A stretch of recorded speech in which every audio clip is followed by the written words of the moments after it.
Bonjour à tous, bonjour à toutes, bienvenue sur votre plateau, c'est bien la cour commune. Le sujet du jour découle de nos activités, que ce soit intellectuelles ou physiques. Parce qu'en travaillant, à un moment donné, nous avons besoin de nous reposer, mais ce n'est pas forcément ce que nous faisons. Arrive le moment où nous sommes complètement surmenés, néanmoins nous devons poursuivre. Nous allons essayer de voir quels sont les signes d'alerte, à quel moment il faut s'arrêter pour pouvoir faire une pause et quelles en sont les conséquences sur notre vie. Nous allons également, pourquoi pas, avoir des témoignages sur le sujet avec des professionnels qui sont dans leur domaine et qui, à un moment donné aussi, ressentent le besoin de s'arrêter, mais n'y arrivent toujours pas. Félicien Edoum, bonjour. Bonjour, Dame Brunel. Comment allez-vous? Je me porte très bien. Merci d'être toujours avec nous sur le plateau de santé tous les mardis. Donc, aujourd'hui, nous parlons du surmenage, docteur. Le surmenage. À quel moment on dit qu'on est surmené? Merci beaucoup pour le thème du jour. J'avoue que nous tous, on est exposés à ce thème. Oui. Et que parce que, quoi qu'on dise, on est exposé à des pressions énormes aujourd'hui que on arrive à des moments où il faut vraiment faire retrait pour pouvoir se remettre en question et voir qu'est-ce qui ne va pas. C'est pas facile. Alors, vraiment, c'est pas facile. Si on parle de surménage, on va simplement dire que c'est une forme d'état de fatigue persistant et durable. Souvent qui est différent d'une fatigue passagère parce qu'on a fait une activité, on est fatigué. Cette fois-ci, c'est une fatigue persistante, durable, qui met la personne dans un état de fatigue, d'épuisement total, qui n'arrive plus à effectuer les activités qu'il a l'habitude de faire correctement. Donc, supposons qu'il se lève, il fait le ménage, il prépare à manger. À un moment donné, il n'arrive plus du tout à assumer ses rôles, des activités quotidiennes. Il n'arrive plus du tout à assumer ça. Et la personne sent que totalement il est fatigué, il est épuisé. Et ça n'a rien à voir avec qu'on a fait une activité, qu'on est fatigué. Dans ces cas-là, on suspecte déjà que cette personne est en train de développer un épuisement. Et là, on dit qu'il est en train d'être surmené. Durable, c'est-à-dire qui s'est écoulé ou bien qui s'est étendu sur quelle période, par exemple? On ne peut pas dire telle période parce que ça varie d'une personne à une autre. Mais on sait que quand même ça devient permanent, chronique, tout le temps. La personne est fatiguée. Pourtant, la personne ne retrouve pas les activités qu'elle a fait, qui peut l'amener à être autant fatiguée. Et toutes les activités qu'elle fait d'habitude, lorsqu'elle essaie de recommencer, elle trouve que ça ne va pas, elle n'arrive pas du tout. Là, les sentiments de que ça ne va pas, les sentiments de que je n'assure plus, je ne fais plus ce que j'ai l'habitude de faire, je n'y arrive plus, s'installe. Là, la personne est en train d'entrer dans le surménage. Très bien. Et c'est vrai que vous avez donné l'exemple tout à l'heure de quelqu'un qui fait le ménage et autres, mais on peut être surmené aussi au travail. Tout à fait. C'est pour ça quand on parle de surménage, ça englobe beaucoup de choses. Et j'ai donné un exemple simplement de quelqu'un qui fait ménage. Il y a aussi, vous êtes au boulot, vous êtes au travail. Votre travail vous met tellement une pression que vous n'arrivez plus à un moment donné à assumer votre rôle en tant que travailleur. Là, vous êtes en train de rentrer dans une étape de surménage progressivement. Il faut savoir faire un break et puis réévaluer les choses. Très bien. Alors, je vais revenir sur mon exemple tout à l'heure. Donc déjà, on peut dire que c'est quoi réellement la cause du surménage? C'est l'activité intense, c'est ça? Est-ce qu'on va dire que c'est l'activité intense? Parce que non seulement il y a les types de surménage que vous aurez, par exemple, quand ça peut être d'ordre professionnel, qui sont beaucoup de facteurs qui sont liés au travail, qui peuvent amener au surménage. J'espère qu'on va revenir sur le particulier du cas de fatigue liée au travail, qu'on appelle le burn-out. Donc, ça là particulièrement, ça dépend de plusieurs facteurs au travail qui peuvent amener, ce n'est pas seulement que l'activité intense qui peut amener au surménage. Non, il y a plein de choses qui peuvent amener au surménage en cas de travail. Là, on va y revenir plus en détail. Vous pouvez avoir aussi une fatigue émotionnelle, ça fait simplement émotionnel, ça n'a rien à voir avec le boulot, comme les hommes des femmes, en général, que je passe au passage, que je félicite parce que c'est pas facile. Lorsque vous devez gérer les enfants, gérer la maison, gérer les maris et avoir un boulot aussi pour pouvoir amener de quoi manger à la maison, c'est pas facile lorsque c'est continuel, sans temps de repos, sans temps de petit temps de repos pour pouvoir se relancer. Quand ça devient continuel, ça arrive à un moment donné, la femme pète les câbles et puis elle n'arrive plus du tout à assumer, elle n'arrive plus du tout, même simple se lever, balayer devient difficile. Dans ces cas-là, la femme peut entrer en surménage émotionnel. Très bien. Donc, ce n'est pas seulement forcément lié au travail. Alors, il peut y avoir également des événements privés dans la vie d'un intéressé, d'un individu qui peut l'amener à être en surménage. Donc ça n'a rien à voir ni le travail, ni les activités de la maison, mais propre à lui-même. Par exemple, lorsque vous prenez quelqu'un qui veut faire une activité et qu'il a tellement une inquiétude importante face à cette activité ou à une réalité qui lui est propre, il a tellement d'inquiétude, est-ce que je vais y arriver, comment je vais faire. Donc ça devient une idée qui est entretenue, qui est réfléchie à plusieurs fois, plusieurs reprises. À un moment donné, ça peut lui conduire au surménage parce qu'il réfléchit, n'arrive tout pas encore à trouver la porte de sortie. Ça peut lui amener à être surménagé. Ça peut être également un deuil, que quelqu'un de très proche qui est décédé ou quelqu'un peut-être même pas proche, mais quelqu'un qu'on considère et qu'on ne s'attend pas à son départ brutal. Du coup, ça devient une situation qui devient persistante, ruminant et puis on n'arrive pas à se surmonter ce deuil. Ça peut conduire directement au surménage. Ça peut également un divorce que on s'est marié, on s'est aimé, à un moment donné, ça n'a plus marché. Bon, on se commence à se poser des questions, qu'est-ce qui n'a pas marché, comment j'ai pu faire pour en arriver là, je ne peux pas me divorcer. Donc, des idées qui commencent par naître, ça aussi, ça peut conduire au surménage.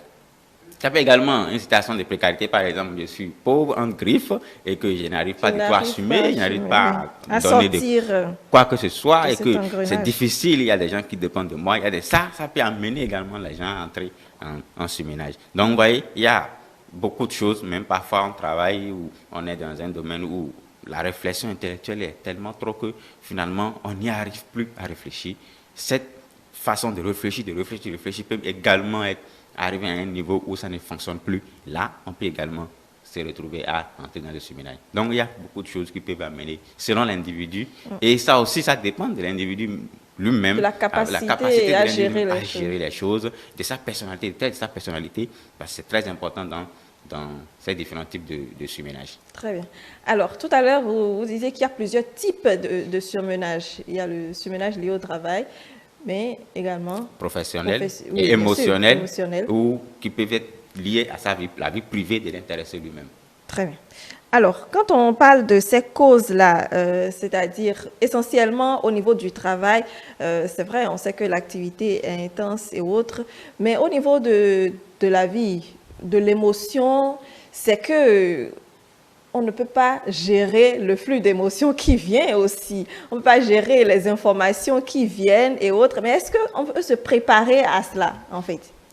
Bien sûr, on peut se préparer parce que chacun doit apprendre à se connaître. Connaître ses limites également, jusqu'à où il ne faut pas dépasser, il ne faut pas aller, et à quel moment il faut faire une pause et récupérer avant de recommencer. Ça, c'est très important parce que c'est vrai, les émotions vont venir pêle-mêle et puis il faut les gérer au fur et à mesure qu'on avance. Mais lorsqu'on remarque à un moment donné que ça tend vers quelque part où je ne peux pas supporter, il faut faire une pause et se ressourcer, il faut faire une pause et se remettre en question, voir qu'est-ce qui ne va pas, où est-ce qu'il faut améliorer, où est-ce qu'il faut corriger, ou demander de l'aide à des professionnels. On a des psychologues qui sont là, qui font de très bon travail, qui vont vous aider, vous permettre de remettre sur la voie et puis vous recommencez de belles et puis vous êtes tranquille dans votre vie. Le psychologue, vous en parlez justement. Normalement, nous devrions recevoir un psychologue sur le plateau. On espère qu'il va nous rejoindre dans les prochaines minutes. Alors, toujours étant donné qu'on parle du surmenage, est-ce qu'on peut alors donc dire qu'il y a des personnes qui sont plus sujettes à en souffrir? Vraiment, cette question est un peu difficile à répondre, mais ce n'est pas impossible. Vous devez savoir qu'à l'heure actuelle où nous sommes, tout le monde peut être surmenagé. Que ce soit l'adulte, que ce soit l'adolescent, que ce soit la personne très, très âgée, tout le monde peut être surmenagé. Mais il y a des cas, des personnes particulières qui beaucoup plus sont exposées à peut-être plus de surménage, mais également ça dépend de leur personnalité, ça dépend de leur capacité à supporter, parce que quand vous prenez quelqu'un qui est trop travaillé, qui se repose pratiquement jamais, il est tout le temps en train de travailler, là, ces personnes-là sont beaucoup plus suggestives à avoir des surménages, parce qu'à un moment donné, s'ils n'arrivent plus du tout à donner un rendement plus meilleur que ce qu'il donnait avant, il va commencer par se remettre en question. C'est là les doutes s'installent et ces doutes-là, progressivement, vous allez vous retrouver avec le surménage. Il y a également les personnes qui sont un peu très âgées, qui ont des difficultés à longtemps à se tenir devant certaines situations, devant certains événements, peuvent facilement se retrouver en surménage parce que par exemple, une personne âgée qui a déjà vécu plus de 30 ans avec quelqu'un et puis d'un coup la personne disparaît, c'est difficile pour ces gens de personnes de se remettre d'un coup comme si c'était un plus jeune qui a encore de la vie devant lui. Mais c'est difficile pour ces gens de personnes. Ces gens de personnes sont beaucoup plus associés à faire ces surménages qu'il faut aussi tout surveiller de près quand ces genres de situations arrivent parce que ça peut amener à des idées noires et que la personne peut se retrouver là où il ne faut pas. Très bien. Alors, nous sommes toujours sur le sujet, mais étant donné que notre psychologue nous a rejoint, nous allons l'installer sur le plateau pour enfin, disons, faire un complément sur le plan psychologique et sur l'autre plan également que vous nous apportez. On va l'installer avec le clip du jour.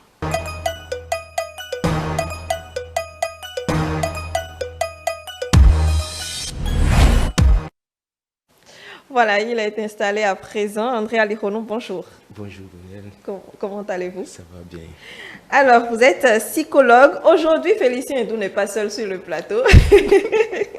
Ça fait plaisir de voir que quelqu'un est là avec moi. Vraiment. Alors, nous parlons du surmenage. Comment le gérer? Nous avons commencé donc à définir un tant soit peu ce que c'est, les causes qui peuvent amener donc au surmenage. Encore faudrait-il, disons, identifier les signes pour dire que oui, telle personne est complètement surmenée et autres. Et je vais donner d'abord la parole à André Alironou. Je ne sais pas si vous avez déjà eu à traiter des cas de surmenage dans votre profession, mais quels sont les signes qui peuvent dire que justement cette personne est carrément surmenée? Merci beaucoup pour la question, grande question d'actualité d'ailleurs, et qui souvent passe anodin. Oui. J'ai envie de saluer d'abord les téléspectateurs, et le collègue sur le plateau, mais il faut dire tout simplement que le surmenage, pour ne pas dire, c'est la base de toutes les autres affections. Parce qu'on a tendance à croire, à banaliser, à minimiser les effets. Et donc, je vais parler un langage un peu terre à terre pour dire, prenons tout simplement par surmenage, surcharge du méninge.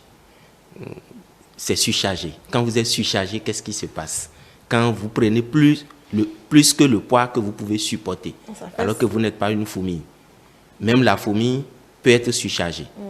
Si on dit c'est 7 fois, si elle prend 8 fois, 10 fois, voilà. Donc, et ça, on parle pas de surcharge, je vais dire physique, mais intellectuel, émotionnel, sentimental. C'est de là que ça se joue. Or, nous savons que toute notre vie a pour socle le méninge, le sentiment, les émotions. Donc, c'est dans la tête que ça se passe. Et donc, quand vous avez plus de charge dans votre tête, dans votre cerveau, dans votre vie émotionnelle, sentimentale, du coup, vous coulez sous le poids et vous n'avez plus de vie. Et donc, les signes, pour ne pas dire le plus palpable en clinique, c'est quand ça commence par être handicapant pour vous-même et pour votre entourage. C'est-à-dire, vous n'arrivez plus à composer avec les règles sociétales. Vous n'arrivez plus à supporter ce que la communauté a établi pour l'équilibre des uns et des autres. Du coup, il y aura de petits signes comme, je vais dire, des céphalées qui vont souvent venir, la fatigue. Pour un peu d'effort, vous êtes totalement à bout, vous n'avez plus d'énergie pour ressortir. C'est vrai que ça dépend des personnalités. Pour des personnalités qui ont la facilité à somatiser tout ce qui est... Bon, je crois qu'on emploie trop de gros mots sur la question et ça va être compliqué.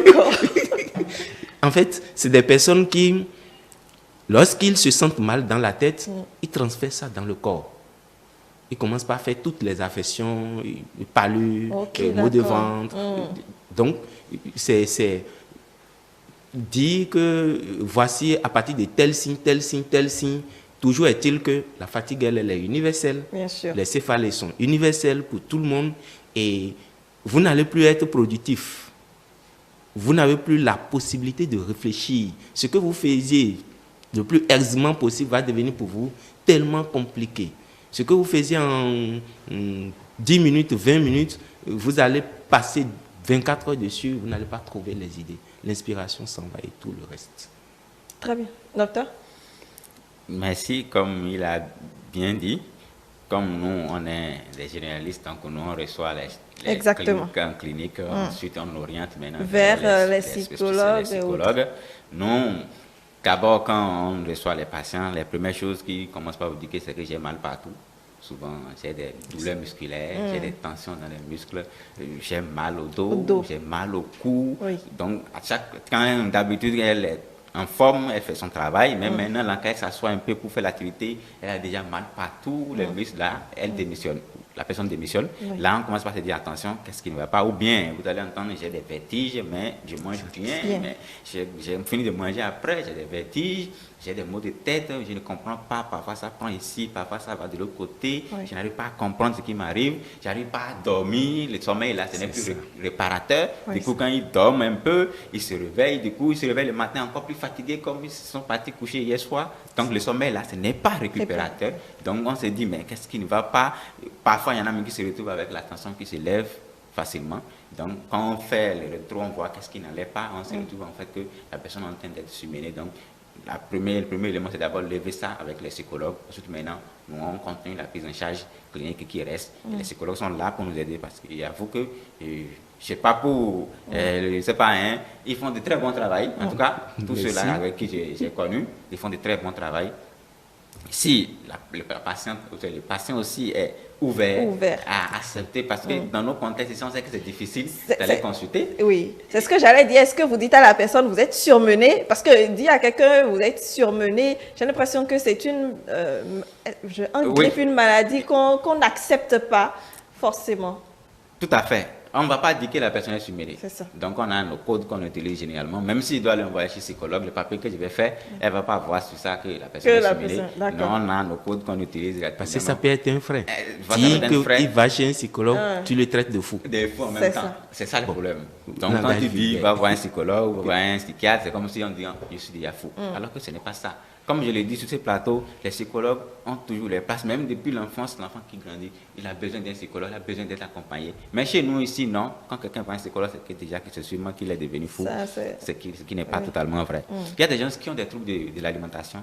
Parfois, ils n'arrivent pas à bien manger et ils commencent par perdre du poids. Oui. Ou il y en a des gens qui ça tourne de l'autre côté, ils mangent tellement pour pouvoir compenser ces vides-là. C'est déficit en énergie, voilà, en quelque sorte. Et ils se retrouvent en surpoids. Donc, c'est les deux extrêmes sont possibles chez les gens qui sont en train de perdre cette capacité de faire. Il y en a des gens qui, liés à leur sensation de mal-être, peuvent développer l'ulcère simplement. Oui. Les ulcères s'installent, peut-être des troubles digestifs, peut-être la diarrhée ou la constipation devient chronique, ou ils ne comprennent pas, je n'ai rien mangé, je mange d'habitude ce que je mange, mais j'arrive constate que les stress deviennent de plus trop fréquents. Vous-même, vous allez voir quand on est devant une situation qui nous fait un peu peur ou une situation, une émission ou une composition, on sent façon qu'on ait un peu peur et puis parfois il y a des gens qui courent pour aller aux toilettes, qui commencent la diarrhée comme ça. Ça peut arriver, dans ces cas-là, la personne perd totalement sa capacité de faire ce qu'il a l'habitude de faire de façon simple. Maintenant, au niveau mental, comme il a si bien dit, la personne n'arrive pas à réfléchir. C'est qu'il utilise 10 minutes, 15 minutes pour faire après. Et il va réfléchir ça pendant 2 jours, 3 jours, il n'arrive pas à trouver d'idée, alors qu'avant, il était plus productif que ça. Ça arrive, ou bien la personne devient irritable. Oui. Il n'était pas comme ça avant, mais il devient très impatient. Très, très insupportable pour ses collègues, pour ses proches, dans son lieu de travail. Donc, ça devient difficile. Il y a parfois des gens, quand vous voyez, qui sont irritables comme ça, on ne les accuse pas tout de suite. Mais qu'est-ce que vous êtes devenu?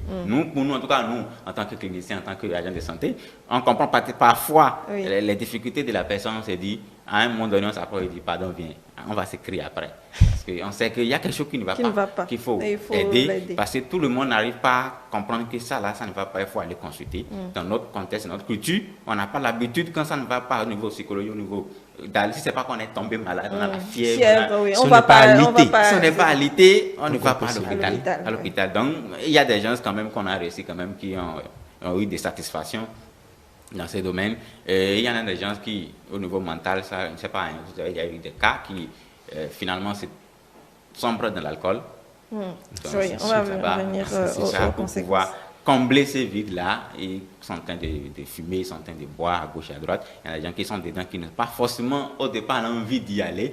Mais ce désir-là qui s'est installé, c'est juste pour corriger quelque chose, pour fermer un trou en fait. Alors que ce n'était pas la bonne façon de faire. Il fallait juste aller consulter pour qu'on aide la personne à se remettre sur pied. Mais non, comme on n'a pas l'habitude de le faire, ensemble de l'autre côté, et puis ça devient difficile après à gérer. Parce que là, il va falloir gérer maintenant l'addiction. Absolument. Il faut gérer encore la cause de l'addiction. Voilà, ça devient de plus compliqué. Voilà un peu ce que je peux ajouter. Très bien. Sinon, si tu permets, pour ajouter à tout ça, le surménage en lui-même n'est pas compliqué. D'accord. Ce n'est pas un problème. Oui, je pèse bien mes mots, ce n'est pas un problème. Ce n'est pas ingérable, ce n'est pas compliqué. Mais c'est l'acceptation qui complique les choses par la suite. Parce que dans tout ce qu'il a dit, notre contexte socio-culturel complique un peu les choses. Parce qu'il faut accepter que vous êtes dépassé pour qu'on puisse vous aider. Mais quand vous avez un arrière-plan, c'est rien, je peux gérer. Vous ne permettez pas qu'on vous aide. Et même en consultation, vous allez falsifier les informations. Et si vous ne dites pas ce qu'il est réellement, on ne peut pas vous apporter l'aide qu'il faut. Très bien. Alors, c'est un signe que je voulais demander si ça a un rapport avec les personnes qui sont surmenées.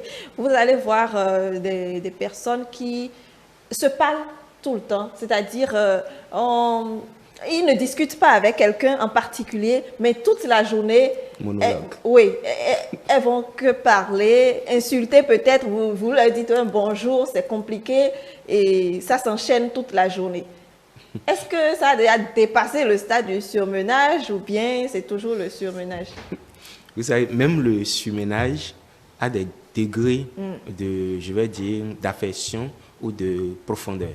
C'est pas parce que chacun a un degré, et ça dépend des événements sur lesquels c'est tombé. Pour vous, pour ne pas dire, ça dépend de la goutte d'eau qui fait déborder votre vase. C'est tout ce que vous avez cumulé après vont surgir, vont aider, vont consolider votre malaise. Et donc, ça dépend de chacun. Certains peuvent commencer parce que le surmenage, c'est une affection qui s'installe au fur et à mesure et pendant longtemps. C'est pas un jour, vous venez au boulot et puis vous êtes surmené. Non. Ça va commencer quelque part et ça va commencer par vous avertir dès le premier signe. Ça commence par vous dire attention. Si votre cerveau ne vous le dit pas, votre corps va vous le dire. Obligatoirement. Donc il faut rester à l'écoute et lorsque vous ignorez ces signaux et vous cumulez, un jour, parce que vous êtes depuis longtemps déjà en train de surmener ou dans le surménage. Le jour où ça va déclencher, ce n'est plus le surménage qu'on voit. D'accord. Ça peut être maintenant une pathologie psychiatrique comme autre chose. Et comme je l'ai dit, ça peut être aussi une pathologie somatique qui va vous amener carrément vers l'hospitalisation, voire même la chirurgie sans rien trouver. Si le chirurgien n'investit pas suffisamment, on va vous ouvrir, on va voir que bon, votre foie n'a aucun problème, mais vous aviez développé tout ça. Ça dépend de comment vous aviez communiqué cette maladie à vos organes. Très bien. Alors, docteur, oui, en dehors de ces différents éléments, disons, est-ce qu'il y a des signes qui doivent nous dire, là, franchement, il faut s'arrêter? Bon, je crois que tous les signes qu'on est en train de citer maintenant, c'est des signes qui disent que ça ne va pas. Oui, mais vous savez, vous-même, vous l'avez dit, hein, que dans nos conditions, c'est compliqué de s'arrêter, surtout quand vous devez supporter beaucoup de choses. Mais voilà. Je vais prendre mon exemple par exemple. Oui. Et que je monte la garde un matin, je teste le matin, je dois continuer sur 36 heures d'affilée. Oui. À un moment donné, je reçois un patient, je suis devant lui, il est en train de somnoler. C'est-à-dire que il pose ces signes-là, je ne sais même pas quel dia en sortir. Ça veut dire que ça a commencé par dire que quelque chose ne va pas. Il faut commencer par... Il parle, mais vous n'entendez pas. Je n'entendais plus pas grand-chose de ce qu'il entend de dire. C'est grave, si je dois venir chez un médecin et qu'il n'entend pas... Et qui somnole devant vous. Je préfère partir. Donc, vous voyez. Donc, c'est comme dans le boulot de chacun, la personne peut déjà à un moment donné sentir que ça, à ce niveau, je n'arrive plus à réfléchir, ce que je trouve facilement avant, je n'arrive plus à trouver, ou les mal de dos, les douleurs, on sent l'impression qu'on a mal au dos, on a mal au cou. Oui. Parfois, il y en a des gens qui ont toujours ça, mais vous cherchez, vous ne trouvez aucune cause. Là, on se comprend en fait que les maux de dos, les maux de reins, les maux de tout que la personne est en train de faire, c'est qu'une somatisation de son expression, de son surménage peut-être, ou d'une situation qu'elle est en train de traverser en ce moment-là, qu'il faut simplement régler à la base et tous les signes également disparaissent. Parfois, on fait juste des placebos à des patients simplement. Et puis, les placebos, c'est qu'on leur dit que vous avez si on met le traitement. Nous, derrière, on sait ce que la personne a.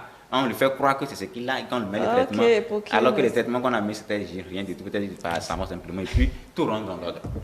Donc, c'est du placebo. Pour le rassurer, tout simplement qu'il n'y a rien de grave. Oui. Parce que lorsque la personne commence par, tu vas lui dire, la tête est là, ça amplifie.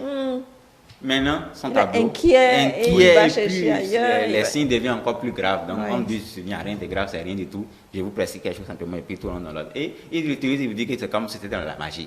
Alors qu'en fait, nous, on savait déjà que ce qu'il avait, c'était juste de le rassurer tout simplement pour que comprenne que la situation qu'il est en train de traverser, qu'il est en train de vivre, va finir par passer, que c'est juste temporaire et tout rentre dans l'ordre. Donc, si vous avez déjà les signes, vous, par exemple, je prends le cas de la femme au foyer ou à la maison, qu'à un moment donné, moins des choses, il est en train de taper son enfant alors qu'il n'est pas d'habitude comme ça, ou le monsieur dit quelque chose là, il a dit 3, 4, elle est tout le temps sur les nerfs, ça veut dire quand quelque chose ne va pas, il faut faire une pause et réévaluer les choses pour éviter de conduire son foyer dans le décor.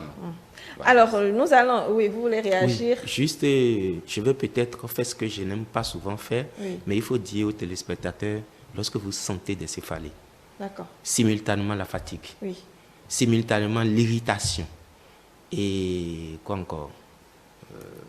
Des maux de dos, les tensions musculaires. Des tensions musculaires, arrêtez.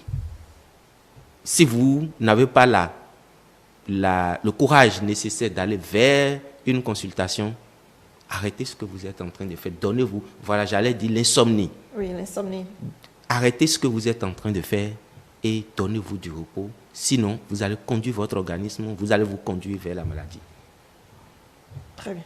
Alors, nous allons donc davantage appesantir ou approfondir le surmenage professionnel avant de relever, d'aller vers comment est-ce qu'il faut traiter et autres. Nous allons installer pour ce faire la coach Aurore Dossio-Urvo sur le plateau. Aurore Dossio-Urvo, bonjour. Bonjour Brunel. Comment allez-vous? Ça va très bien. Merci de nous retrouver sur le plateau du surmenage. Aujourd'hui, vous avez... Oui, parce que aujourd'hui,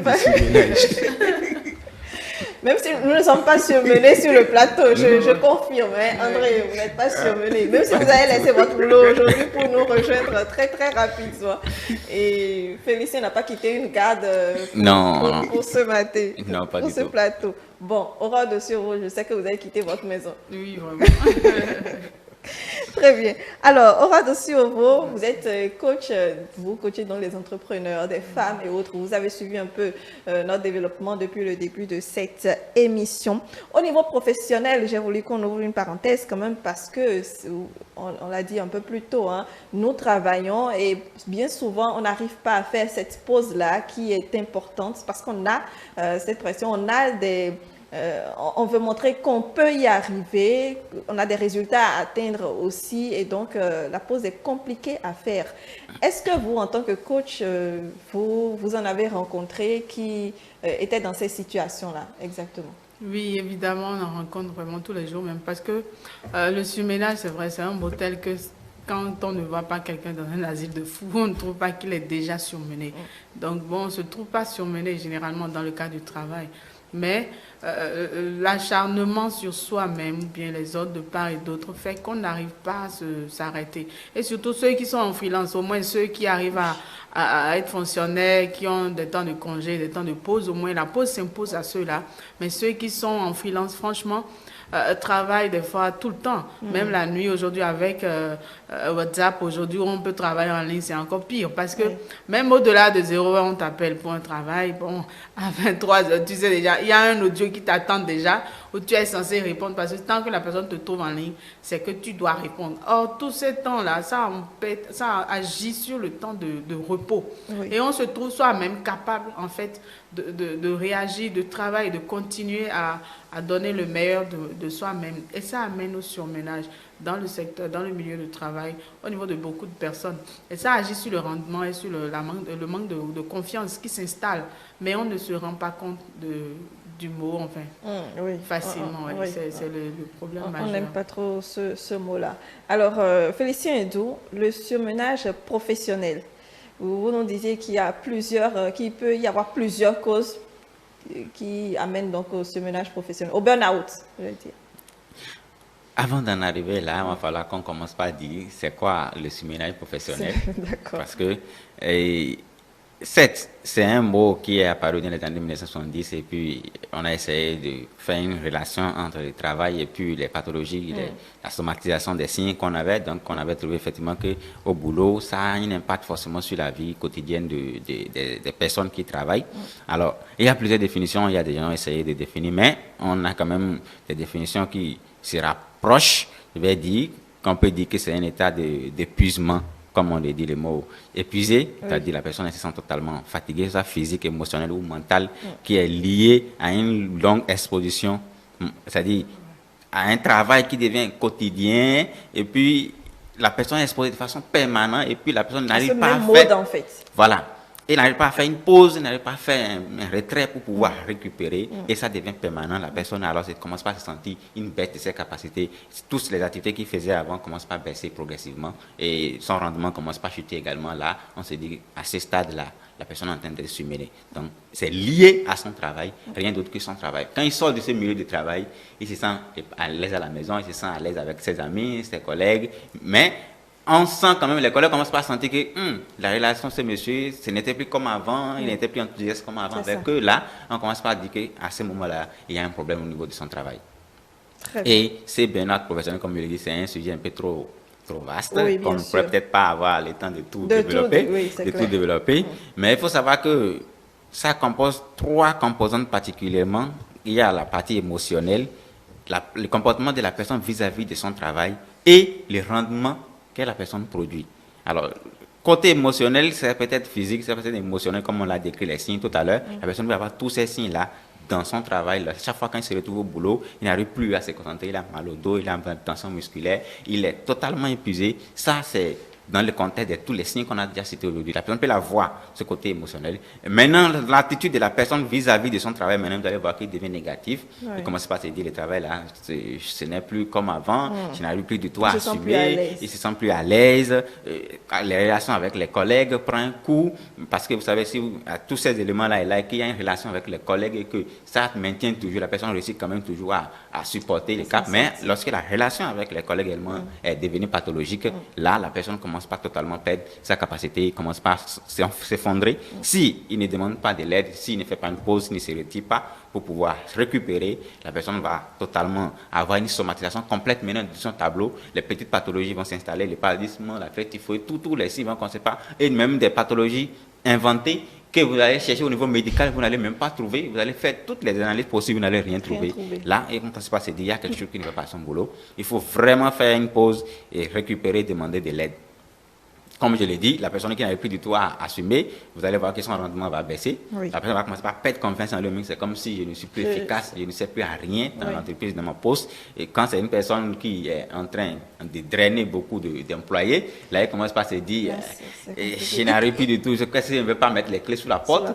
Alors qu'en fait, il suffit juste de se retirer et de récupérer quelques temps, de se récupérer, de se soigner et de revenir. Il va voir comme si c'était comme hier, il avait commencé son travail. C'est tout simplement... Ou même des délégués. Voilà. Très bien. Donc, voilà, tous ces éléments-là entrent dans le cadre professionnel du travail de la personne qui peuvent amener la personne. Maintenant, si vous demandez les causes, avant de parler des causes, les manifestations du burn-out là, sur l'intéressé même, va se manifester à 5 endroits différents. D'accord. Un à un. Vous avez les manifestations émotionnelles, c'est-à-dire la personne a une sensation de perte de contrôle, la personne est nerveuse et puis il devient irritable avec tous les l'entourage et puis les employés, si c'est un employeur, les employés commencent par trouver que le patron il devient insupportable, il n'arrive plus du tout à le supporter.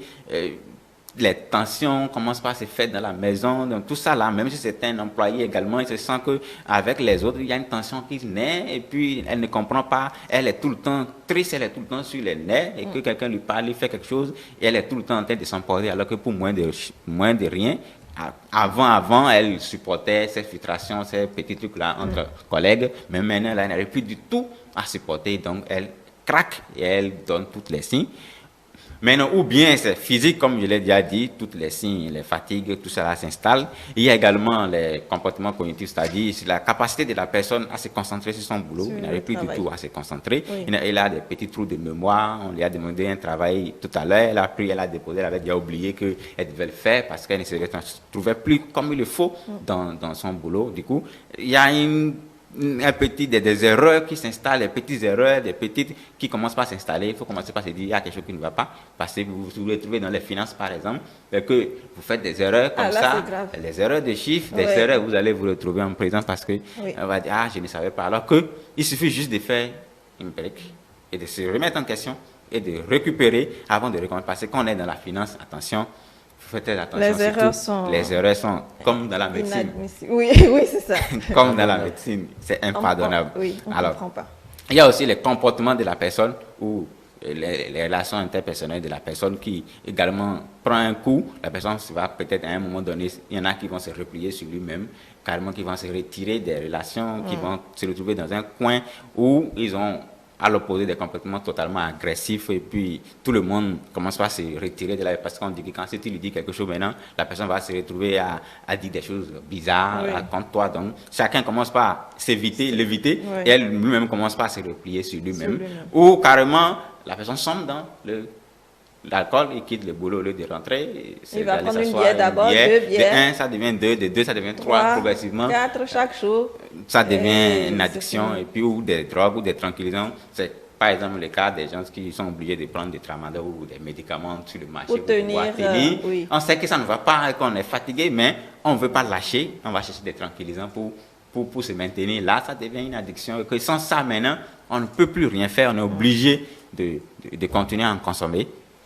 Ou les manifestations maintenant liées à l'attitude de la personne face au travail. La personne se désengage totalement du travail. On a vu des gens qui ont carrément démissionné de leur boulot et puis ils sont allés s'asseoir à la maison. Alors que ce n'est pas qu'ils ont trouvé mieux. C'est pas que, non. Enfin, à un moment donné, ils n'ont pas su se réévaluer et faire une pause et récupérer continue. Mais c'est comme si c'était que le travail l'avait les tué. Donc ils ont carrément démissionné et se sont retrouvés à la maison. Donc ils ont un désengagement total. Parfois, on peut faire la pause. Étant donné que, la coach l'a dit tout à l'heure, en milieu professionnel, lorsque vous êtes dans une entreprise, vous avez peut-être 24 jours et 12 jours si c'est séparé en 2. Et donc, vous prenez 2 semaines, vous partez, mais vous revenez, vous êtes toujours, disons, vous retrouvez les mêmes choses, vous êtes toujours dans la même situation, même si peut-être la reprise, vous avez la première semaine, ça va mieux, mais à partir de la 2e semaine, vous retombez dans les mêmes travers et là, c'est compliqué, André Alcono. Oui, effectivement, moi je vais juste m'appuyer sur un seul volet pour quand même répondre à la question. C'est que dans le milieu professionnel, c'est la mauvaise gestion du volet émotionnel, psychologique. Je vais dire de l'ensemble, de tout ce qui est environnement professionnel qui va vous conduire vers le burn-out. Je dis quelque chose de très simple. Lorsque vous allez mal gérer votre charge de travail, lorsque vous allez mal gérer votre pression, lorsque vous allez mal gérer votre environnement relationnel, et je parle de gestion sur le plan psychologique, et tout ça, ça va vous conduire forcément vers le burn-out. Donc, c'est votre approche de cela, parce que qui, mieux que vous-même, vous connaît pour savoir que là, j'ai atteint mes limites dans ma relation avec ma hiérarchie, avec mon collègue, avec mes subordonnés, qui, mieux que vous-même, doit pouvoir dire à là, celui-ci, il faut que je fasse quelque chose pour qu'on améliore notre collaboration. Non, cette charge, je ne peux pas la prendre en plus de ce que j'ai déjà. Parce que si vous ouvrez, vous voulez être bon partout, en tout, pour montrer au patron ou aux collègues que c'est vous qui pouvez vous surcharger physiquement et émotionnellement. Donc, il faut savoir limite garder et être vrai avec soi-même. Maintenant, comme vous l'aviez dit, vous aviez droit à 24 heures de repos. Peut-être après une gaz. Okay, oui, après une garde. Oui. Après une garde. Mais c'est vous qui, parce que l'autre a un rendez-vous avec sa copine, ou veut aller faire l'enterrement de la tante, de l'ami, de sa femme, et vous le remplacez. C'est vous seul qui savez que vous avez suffisamment d'énergie pour supporter ça. Donc, ce qu'il y a, c'est de savoir, par exemple, on parle d'éthique, de l'évolution, de la technologie, ça, c'est censé nous aider à faciliter notre quotidien. Vie, oui. Mais voilà, vous tapez les 8 heures, non, vous avez fait même 10 heures de travail dans la journée, vous rentrez chez vous, à peine vous déposez, le téléphone sonne, vous avez vu un message, allez, vous avez juste enlevé l'euro, vous prenez l'ordinateur, vous êtes encore là, vous taffez jusqu'à 23 heures, je suis en train de travailler. Mais ce n'est que vous ne pouvez en vouloir à personne, parce que c'est vous qui avez pris la décision de le faire. C'est ça. Et quand vous mettez dans ce rythme, acceptez qu'il y a surcharge. Et lorsque vous êtes conscient que vous êtes en train de surcharger quelque part, il faut trouver le moyen de décharger. Même les vaches, même les dindons, quand ils chargent et que c'est totalement plein, il faut décharger quelque part. Absolument. Mais nous, on veut garder la charge et mettre encore dessus.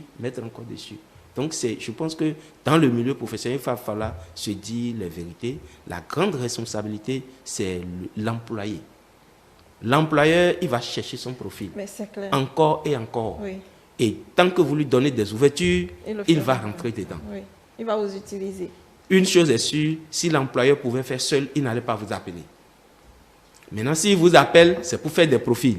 Donc, si vous lui donnez le moyen de faire autant qu'il peut ou qu'il espérait en vous prenant, il va l'exploiter, lui faire rien de mauvais. C'est ça.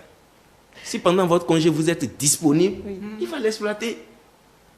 Oui, c'est vrai, pendant les congés même, on a un pied ici et un pied dehors, on vous appelle tout le temps pour venir régler un souci, vous êtes même là presque la matinée, c'est le soir, vous partez, on vous demande même si vous êtes vraiment parti en congé et autres. Ça nous arrive. Tout ce que vous avez dit, c'est on vous demande vous. On ne va pas demander à votre employeur ou au boulot, hein. Pourquoi elle est encore là? C'est vous qui avez pris la décision. Oui. Ce que je veux ajouter, c'est que des fois, on n'arrive pas à dire non. Oui.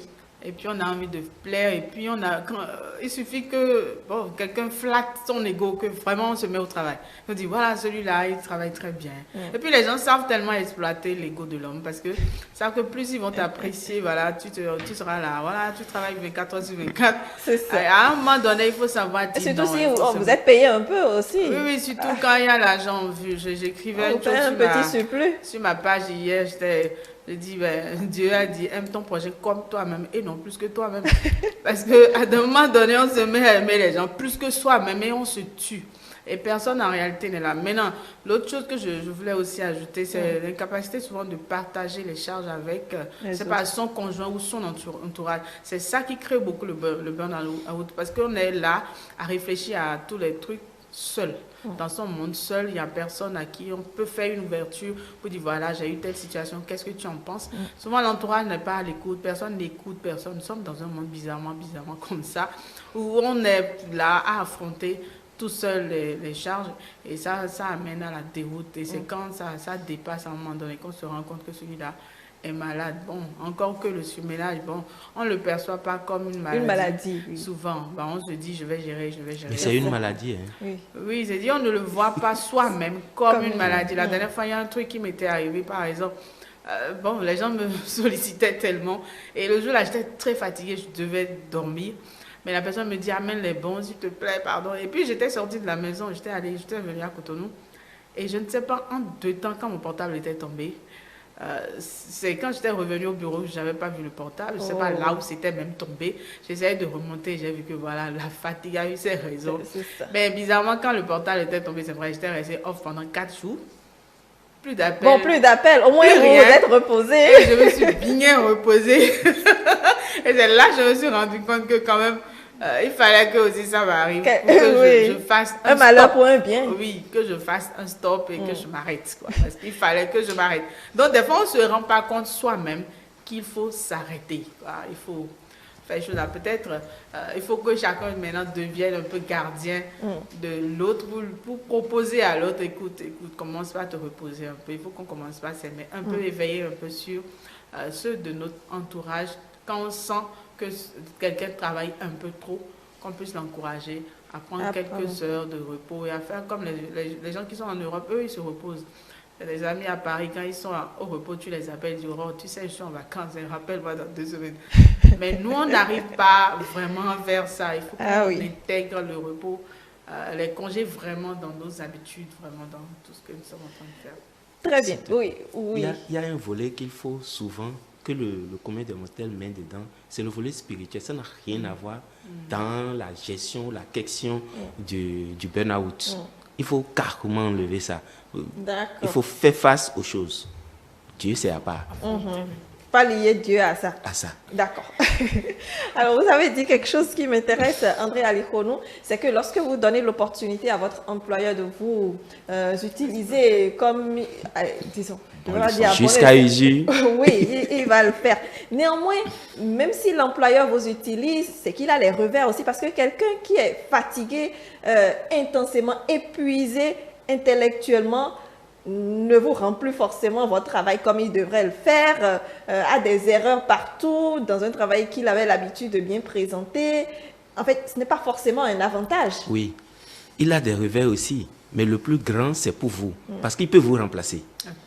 S'il juge que vous n'êtes plus productif il a besoin de vous dans 1 mois, mais au bout de 2 mois, vous n'êtes plus productif, il va dire, j'ai fait suffisamment de conception pour elle ou pour lui. Mais vous allez traîner ça comme un échec. Et ça va jouer dans la suite de votre carrière. Donc il faut savoir dire non. Je ne suis pas en train de dire de se rebeller au boulot, non.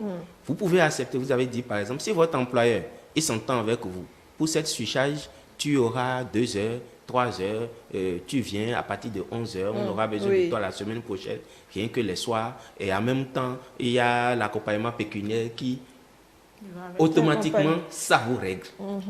Mais vous prenez la surcharge, vous n'avez aucune ouverture, aucune compensation pécuniaire, et on vous traite comme si c'était votre charge. On ne regarde pas comme si vous êtes venu aider. Non, c'est... Vous avez pris, vous devez, on t'attend, et puis on met la même pression. Ça va vous rendre malade. Et quand ça arrive comme ça, il faut savoir dire, je suis en train d'aider. C'est pas... Ne me prenez pas... Donc, c'est en cela, quand la coach, il faut apprendre à dire non. Le non, c'est pas « je ne veux pas ». Mais il faut savoir limiter les choses pour qu'on puisse... On ne vous mette pas plus qu'il n'en faut. Donc, l'employeur, vous lui donnez l'opportunité, il va le faire. Mais c'est vous qui perdez. Donc, c'est à vous de savoir dire « ok, je ne peux pas » ou « je peux ».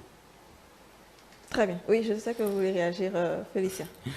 Vous savez, et dans ce domaine de professionnel, et que l'employeur voit vos talents, il essaie juste d'en profiter, et que vous n'avez pas mis de limite, vous n'allez pas vous en rendre compte qu'actuellement vous êtes en train de vous utiliser, vous êtes en train de rentrer dans un cercle vicieux qui va vous amener à tomber.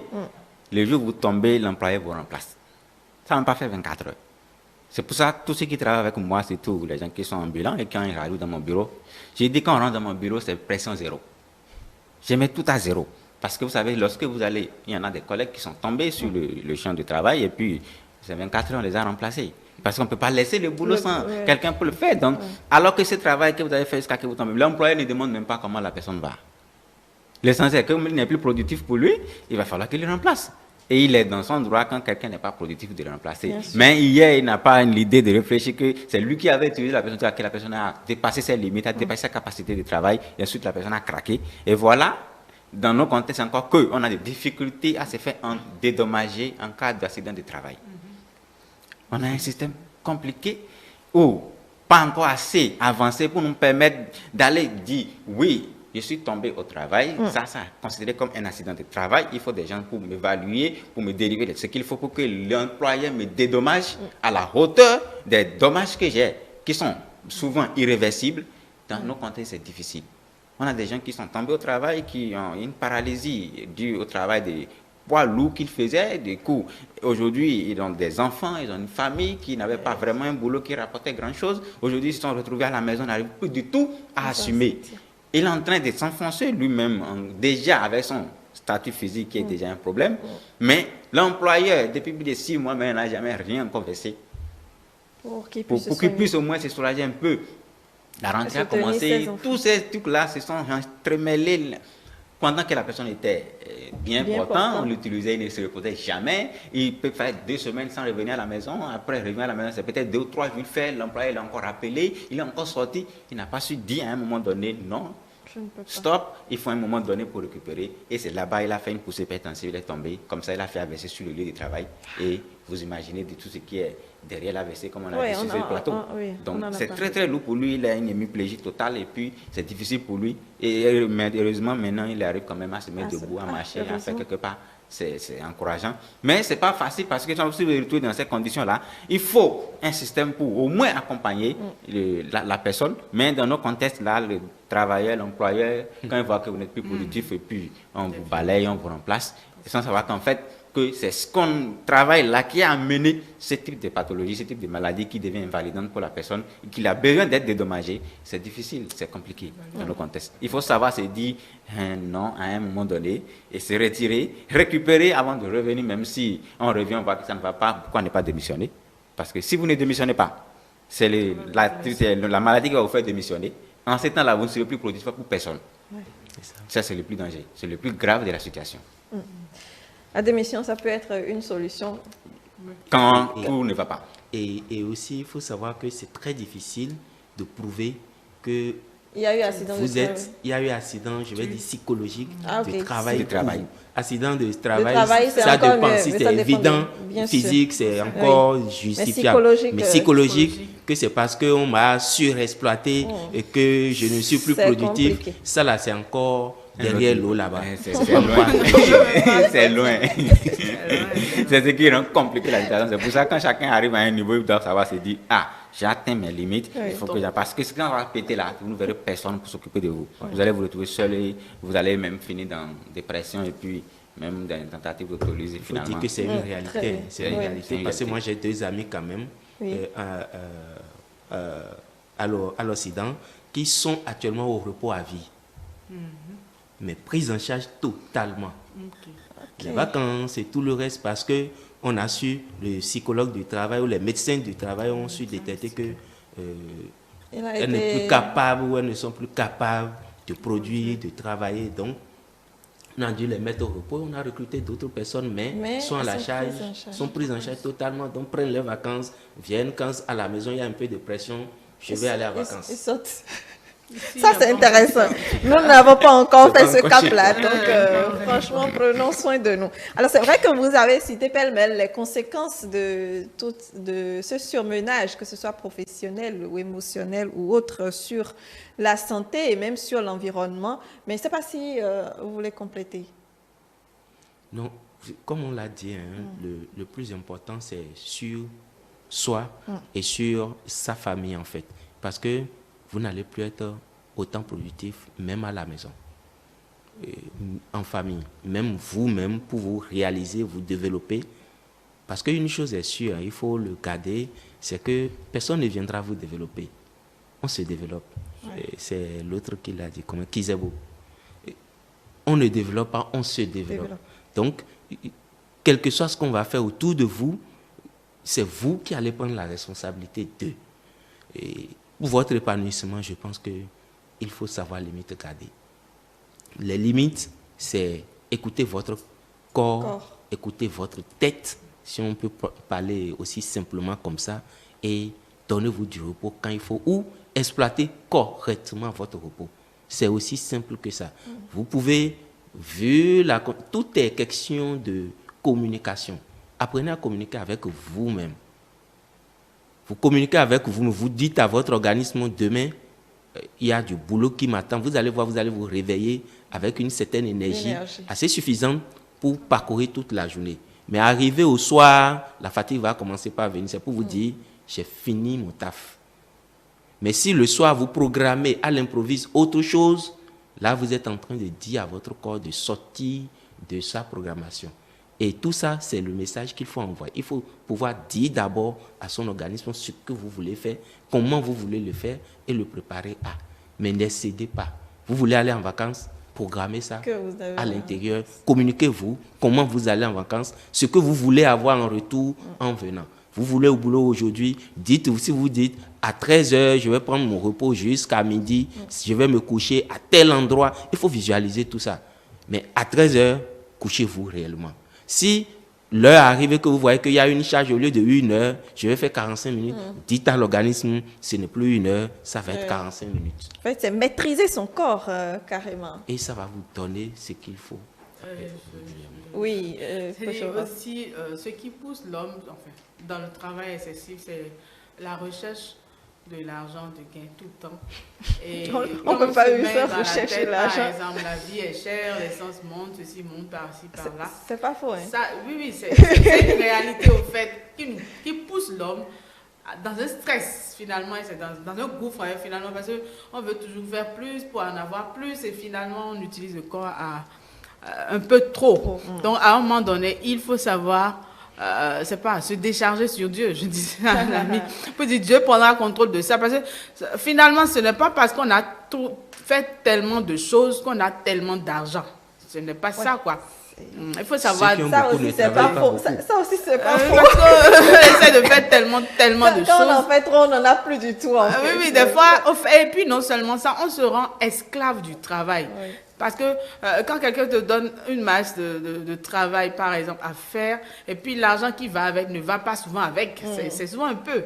Et le travail, la quantité de travail est tellement élevée. Donc, il faut savoir s'arrêter pour voir la dépense que le travail là va apporter après. Ça, il faut savoir évaluer. Il y a des contrats, moi, quand les gens me disent, voilà, c'est un gros contrat, ils disent, mais quelles seront mes obligations? Parce que même si l'argent est beaucoup, peut-être que le truc là va m'épuiser plus que l'argent qu'ils sont en train de proposer. Et finalement, on n'en tire rien. Parce que ça ne servira à rien de gagner, de finir tout à l'hôpital. Et alors que les enfants sont là, à la maison, le loyer, toutes ces histoires-là. Donc, il faut savoir évaluer la dépense psychologique. Parce que ça, là, on ne voit pas, on ne perçoit pas souvent ça. Qui est dans le travail, qui est dans le contrat, quelles sont les limites que je suis prêt à supporter avec ce patron et quelle est sa nature. Parce qu'il y a des gens quand même, on ne peut pas accepter de travailler avec certaines personnes qui sont trop hargneuses, par exemple, qui crient tout le temps et puis tu te mets dans un contrat comme ça, c'est la mort déjà. Donc il faut savoir évaluer. C'est la mort. Parce que ça tape sur le système. Il y a des gens quand tu arrives à supporter. Non, c'est dire s'évaluer soi-même quoi. Oui, ok, pour savoir si je peux ou pas. Je peux supporter celui-ci en permanence, je ne sais pas, ou il va m'envoyer plutôt chose là. Et puis il faut se dire, je ne suis pas irremplaçable.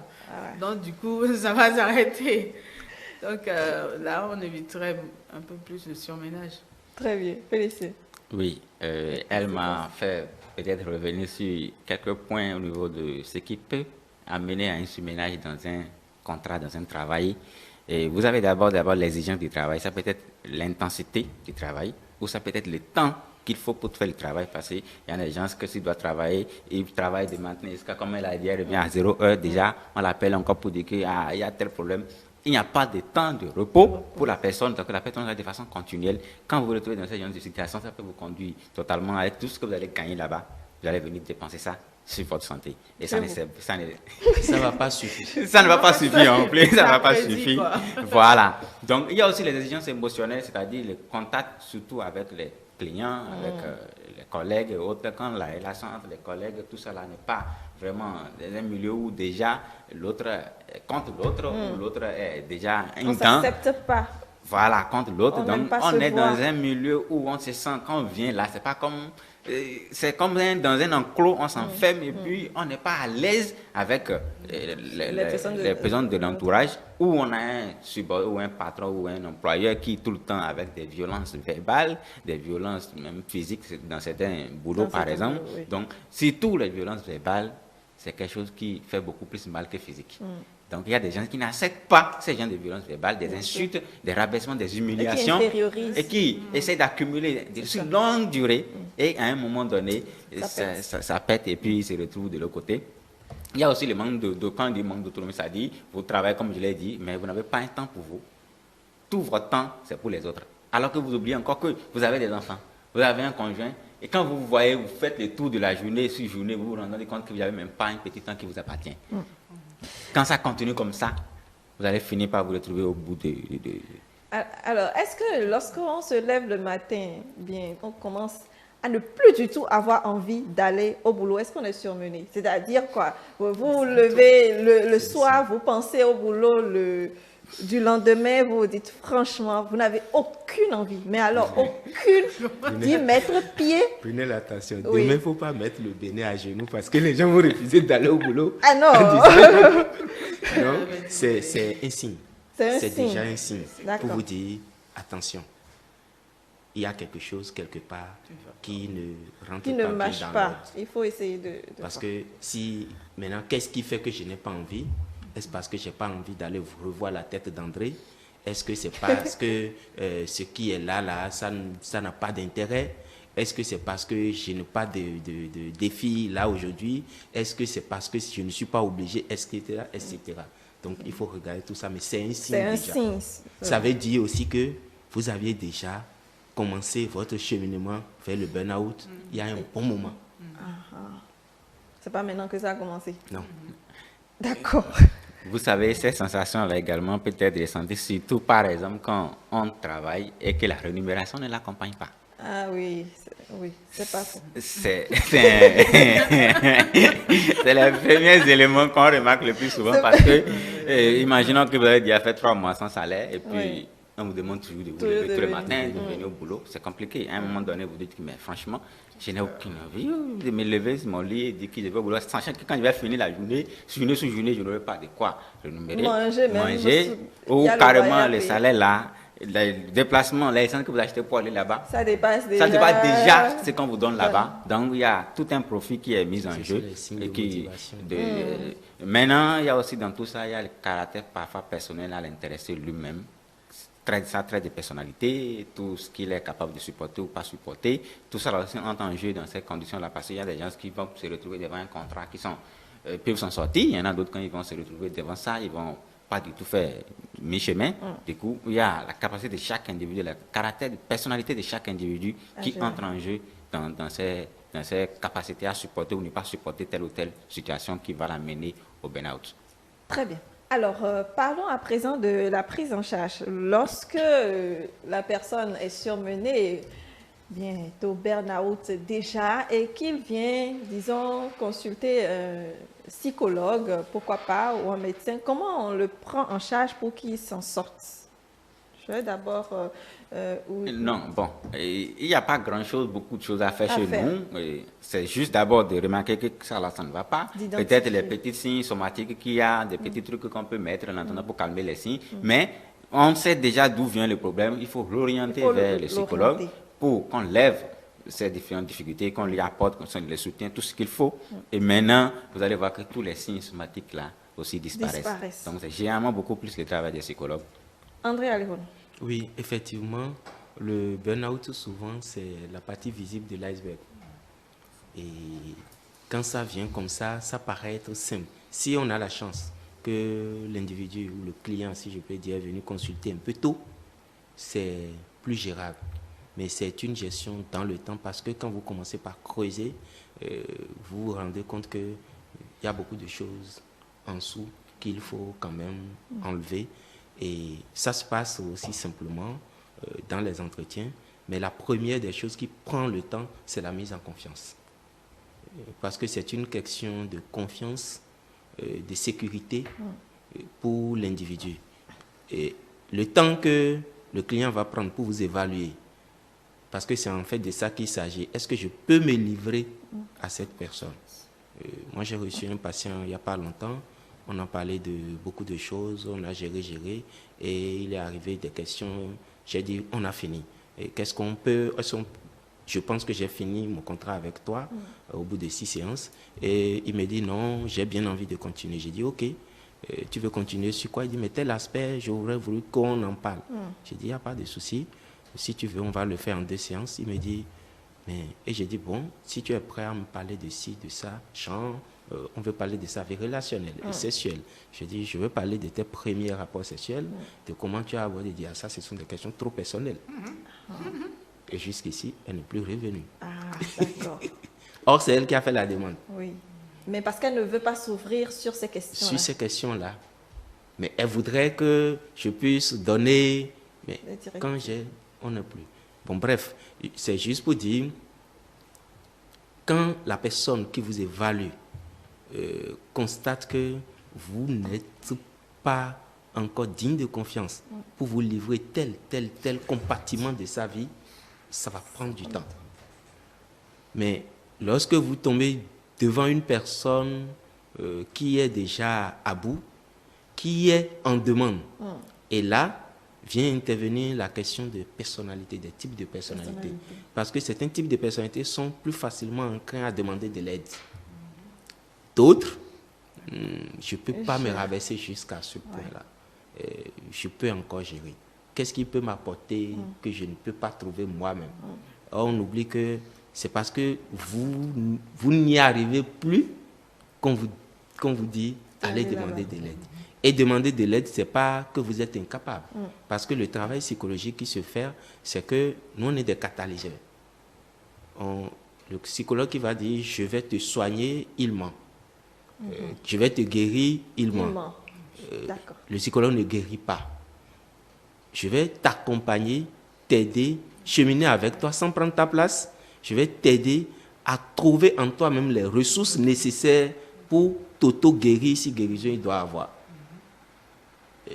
Parce que même les médicaments que les médecins donnent, en quelque sorte, si on va fouiller, ne guérissent pas.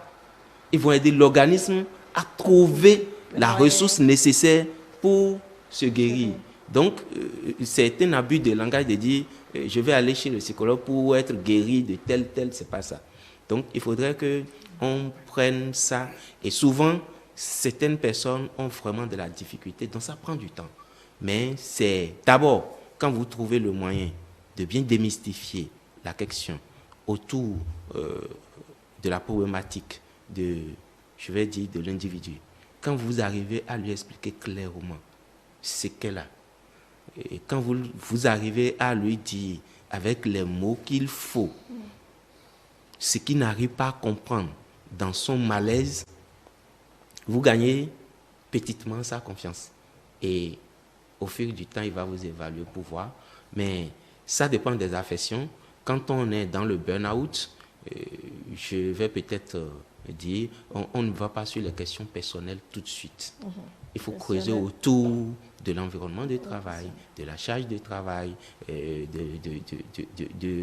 sa relationnelle, de son épanouissement au travail. Il faut aller toucher les questions de rémunération pécuniaire, qu'est-ce que ça lui fait. Parce que si vous voulez traiter le burn-out, vous allez partir. Si vous voulez vraiment y aller, vous allez partir dans son travail, dans sa vie personnelle, dans son développement, parce qu'il faut comprendre qui il est et aussi dans sa vie familiale. Et tout ça, vous êtes en train de lui dire de s'exposer à vous. Donc, s'il n'est pas suffisamment confiant, ça va être compliqué à gérer. Très bien. Alors, avant d'avoir l'avis de la coach Aurore de sujet, deux questions pour vous, André Alikhonou. Est-ce qu'il y a des recommandations lorsque vous traitez quelqu'un, par exemple, il y a des recommandations que vous le faites? Et quel type, par exemple? Vous savez, les thérapies psychologiques sont plus ou moins personnalisées, individualisées. Ça dépend de l'individu qui est en face de vous. Certaines personnes peuvent venir et quand je vais évaluer, je vais lui dire à partir de demain, il faut que tu prennes du repos. D'accord. Demain, là, je ne veux pas te voir au boulot. Et ça va être exécuté. Et tu peux dire à quelqu'un, à partir de la semaine prochaine ou le week-end, prends-toi, va à la plage, fais ci, fais ça. Des choses, des recommandations, ça dépend des personnes. Parce que, vous voyez, certaines, il peut être en plein burn-out, mais ce n'est pas le fait qu'il n'a pas besoin forcément d'un congé là tout de suite. Il veut juste faire autre chose. Même dans le boulot. Trouver le temps, pendant qu'il est au boulot, de déconnecter 10 minutes, de déconnecter 30 minutes dans son boulot. C'est ça qu'il n'arrive pas à faire. Donc ça dépend de qui est devant vous, sa capacité à le faire. Mais si vous tombez devant une personne qui est déjà en train d'essayer de gérer sa problématique avec des stupéfiants ou de l'automédication, de l'alcool, qui trouve que c'est de l'envoûtement, en plus déjà de relations environnementales, professionnelles compliquées qu'il y a, vous voyez que quand vous allez commencer par lui dire « reste à la maison », vous allez rentrer dans le cercle des ennemis. Quand vous allez lui dire « prends-toi, vois ton patron pour prendre congé », vous allez rentrer dans le cercle des ennemis parce que vous êtes en train, peut-être, le patron vous a contacté, peut-être parce que, et puis vous voulez le faire partir pour que quelqu'un d'autre prenne sa place au boulot. Donc, il faut comprendre tout ça pour pouvoir faire des recommandations aux gens. Très bien. Et dans vos propos tout à l'heure, vous disiez, dans votre exemple, que vous avez dit à l'une de vos clientes que c'est fini, que vous avez fini le parcours avec elle. À quel moment c'est fini, justement? On pense que la personne peut continuer seule. C'est le client qui vous dit. Et une autre chose, c'est que les thérapies psychologiques ne doivent pas être indéfinies. Durer tout le temps. Non, là, vous n'êtes plus dans l'accompagnement psychologique, vous êtes dans le charlatanisme. Et parce que l'accompagnement psychologique doit commencer et finir dans un temps. Ne devenez pas la drogue du client. Si je ne l'entends pas, je ne le vois pas, je ne peux pas prendre des décisions, je ne peux pas. Là, vous n'êtes plus en train de l'aider. Notre appui doit être ponctuel et aider l'individu sur une question précise. Vous n'êtes pas obligé de l'aider sur toutes ces problématiques. Vous prenez le temps, comme je l'ai dit, la mise en confiance est capitale. Vous survolez tout rapidement et vous arrivez, parce que vous arrivez à faire le bon diagnostic, vous trouvez le nœud qu'il faut pour l'accompagner. Vous trouvez ce nœud. Quand vous arrivez à dénouer ce nœud avec lui, le reste, il fait ça tout seul. Totalement tout seul. Et ce n'est pas un échec qu'il m'ait parlé de 10 problématiques et qu'à peine avec 2, il ne vient plus me consulter, il évolue. Non, c'est au contraire. Vous aviez fait un pas de géant. Parce qu'au lieu de l'enchaîner dans une thérapie de 6 mois, en 10 semaines, vous avez fini avec lui. Très bien. Merci, André Alikhonou. Alors, coach Aurore, je ne sais pas si vous avez peut-être, parce que tout le monde ne va pas voir un médecin, tout le monde ne va pas voir un psychologue non plus. Je sais que vous travaillez avec les entreprises, justement, et peut-être que vous en aidez certains. Oui, au-delà de ça, c'est vrai, je fais de l'accompagnement spirituel aussi, parce que je suis pasteur aussi. Donc, je reçois des fois des hommes politiques, par exemple, où chacun a une situation donnée où il faut échanger et diagnostiquer un peu. Comme il le disait, c'est la confiance qui... plus la personne a confiance, plus la personne arrive à s'ouvrir sur des pans donnés. Et c'est des questions souvent délicates parce que, bon, quand on voit les entreprises, la qualité de chacun, de quel bord quelqu'un a. Donc, chacun veut d'abord s'assurer que celui à qui je parle ne va pas vendre les informations à qui et qu'est-ce qu'il va en faire, s'il ne va pas utiliser ça comme une faiblesse contre moi plus tard. Donc, les gens essaient de réfléchir à tout ça avant de commencer par s'ouvrir pour donner des pans de leur vie. Bon, moi, mon côté spirituel m'aide dans un sens où, au-delà de ce que la personne me dit, si Dieu me révèle maintenant quelque chose, un pan essentiel qu'il peut faire, enfin, ce n'est pas des choses très mystiques. C'est là, je lui dis, bon, telle chose, revois ça, et puis il dit, mais comment tu as pu savoir? Parce que quelqu'un peut être en face de toi et te dire une chose, mais la profondeur, lui-même n'arrive pas à identifier le pourquoi. Et quand on arrive quand même à décanter ça, bon, chacun continue dans son camp. Mais non, c'est vrai, on ne regarde pas une relation de diagnostic, c'est pas d'entretien permanente avec quelqu'un, sinon ça tombe dans une relation d'une autre nature, voilà, une autre dépendance qu'on crée avec la personne. C'est pourquoi à un moment donné, bon, chacun est censé continuer son chemin.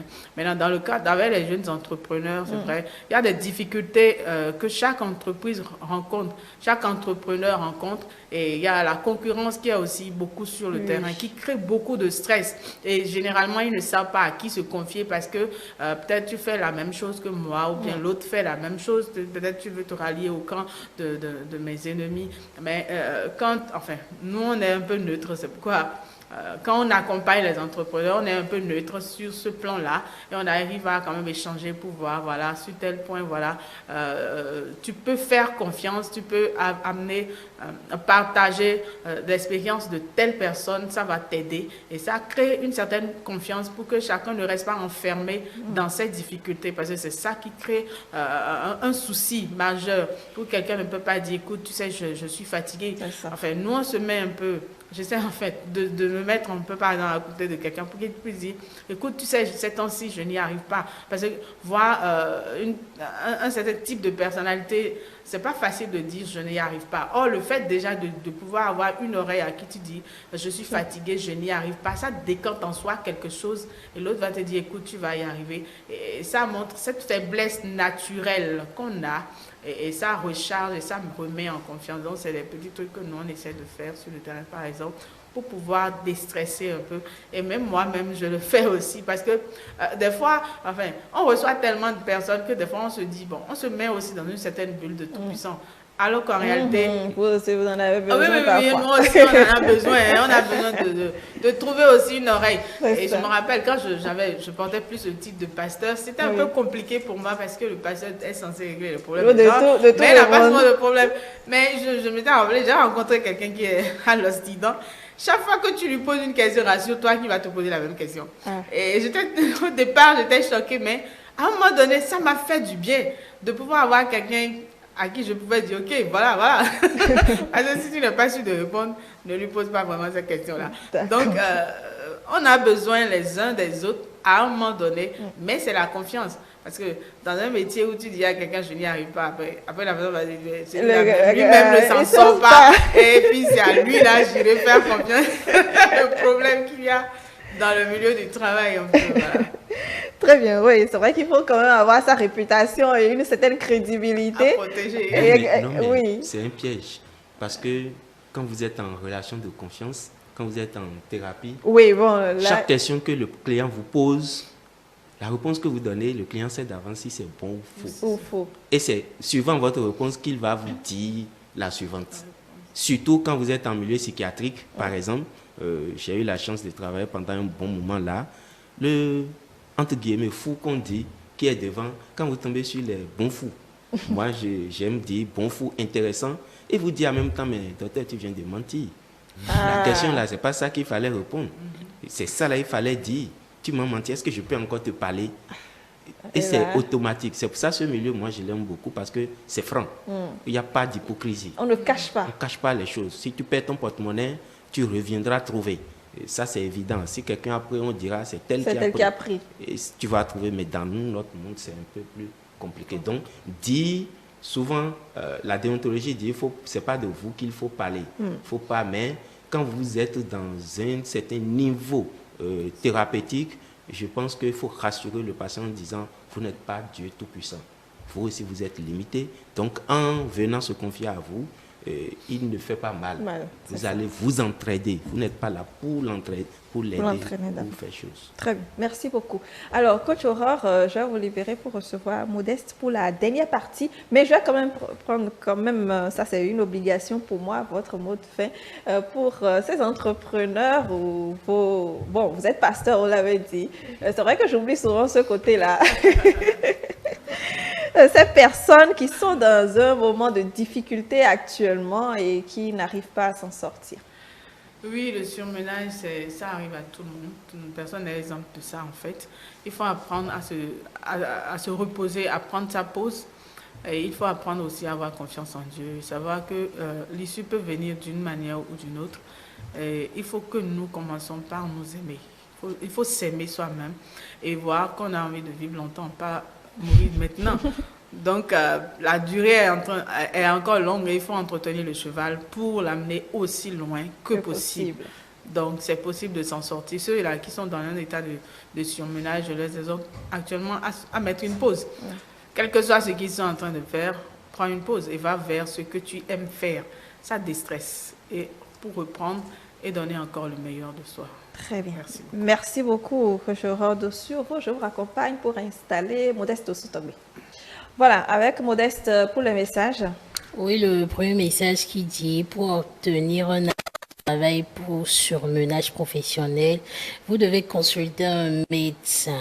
Il effectuera un bilan de santé pour évaluer les conséquences de ce surmenage sur votre santé mentale et physique. En fonction de vos symptômes, le médecin décidera s'il est nécessaire ou pas de quitter ce travail. Alors, un autre message qui dit le surmenage touche des personnes qui vivent un stress permanent lié à leur activité et qui n'arrivent plus à y faire face. Cela peut être un surmenage mental et intellectuel lié à la vie personnelle ou professionnelle. Il est possible de prévenir cet état d'épuisement à condition de repérer les symptômes et d'en alerter. Un autre message d'un téléspectateur, il nous écrit depuis le Burkina.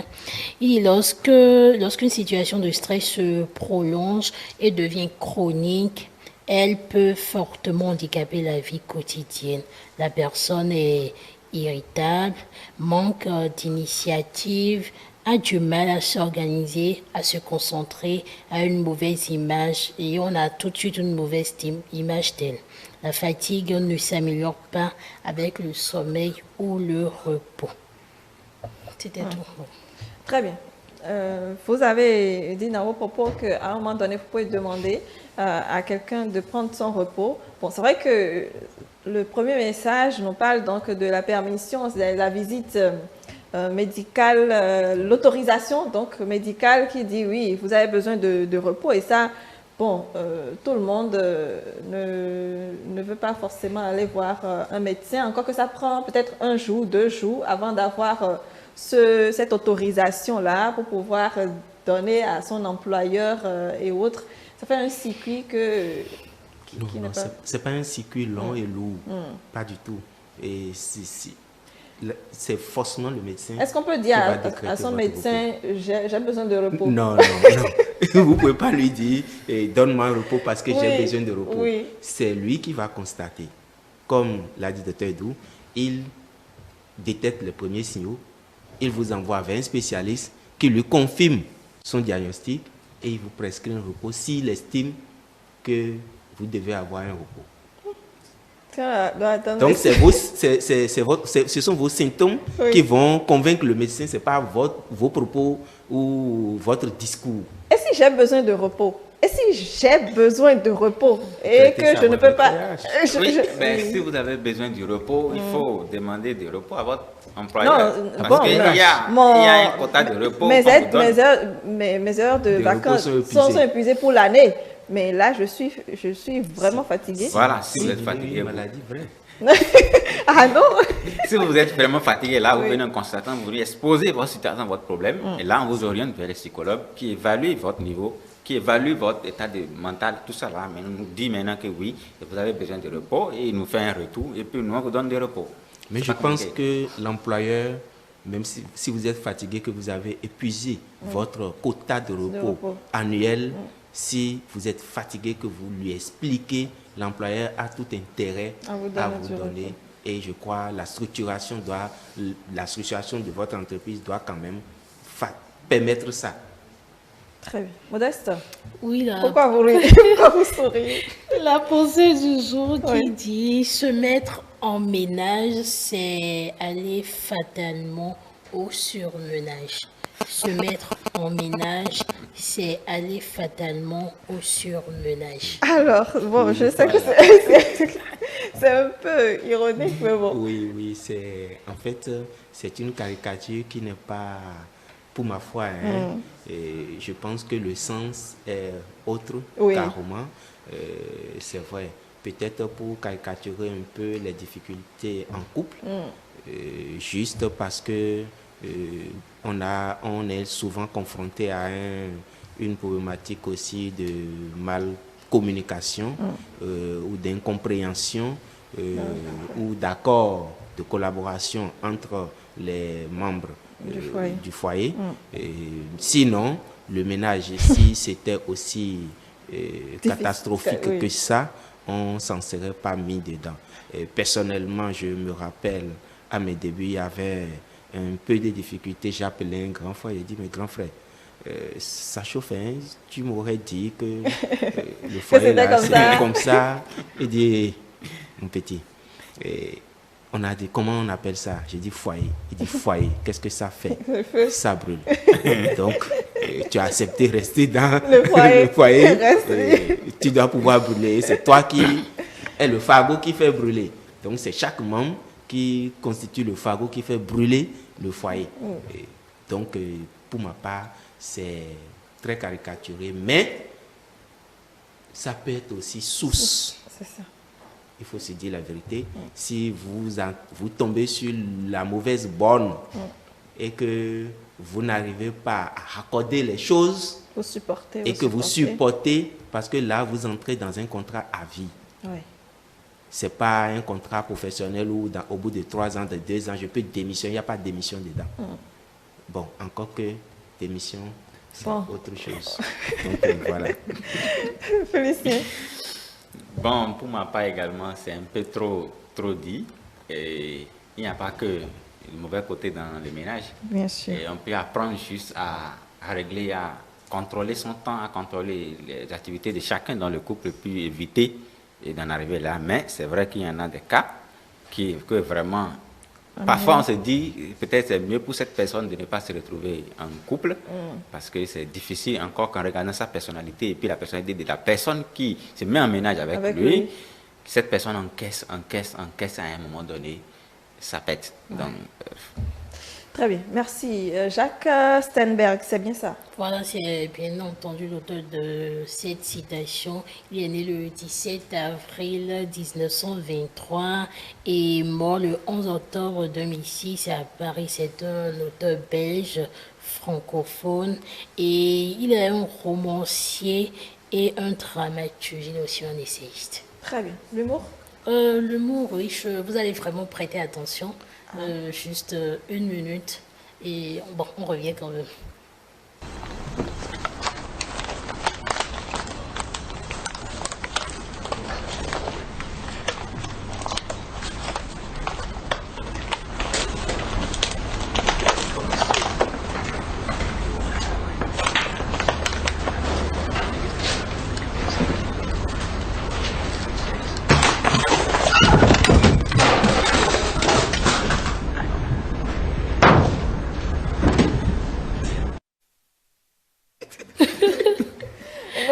Alors bon, juste pour caricaturer le stress au travail, le stress, elle est vraiment débordée.